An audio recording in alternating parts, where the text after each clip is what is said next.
வணக்கங்க. இன்றைக்கி வந்து சுக்கு மல்லி தூள், இது டீயில் பாலில் போட்டு குடிக்கிற மாதிரி பவுடரு. இது எப்படி செய்யறதுன்னு நான் உங்களுக்கு சொல்கிறேன். ஃபஸ்ட்டு மல்லி வந்து 250 கிராம், இந்த மாதிரி மல்லி 250 கிராம் வாங்கிக்கிங்க. அடுத்தது சுக்கு 50 கிராம், ஏலக்காய் வந்து 5. இதை எப்படி வறுத்து இப்போ பொடி பண்ணுறது நான் காமிக்கிறேன் பாருங்கள். இப்போ அடுப்பில் நம்ம ஒரு கடாய் போட்டிருக்கோம். அந்த கடாயில் இந்த மல்லியை போட்டு நம்ம இதை பொன்னிறமாக வறுத்துக்குவோம்.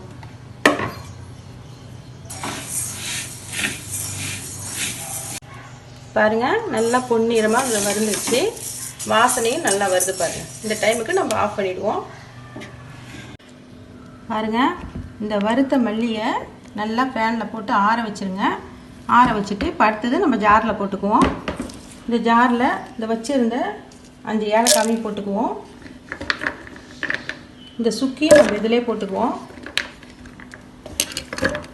இந்த மல்லியும் இதிலே நம்ம கொட்டி இப்போ நம்ம பொடி பண்ணிக்க போகிறோம்.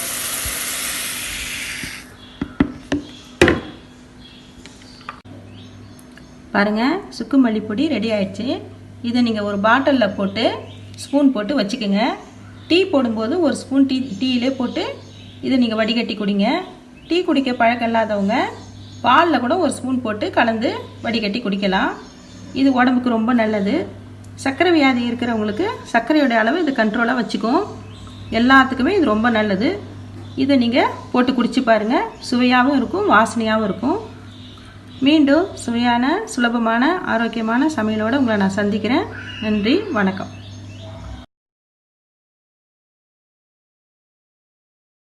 உங்களுக்கு இந்த வீடியோ பிடிச்சிருந்ததுன்னா லைக் பண்ணுங்க, ஷேர் பண்ணுங்க, சப்ஸ்கிரைப் பண்ணுங்க, மறக்காம பக்கத்துல பெல் டச் பண்ணுங்க.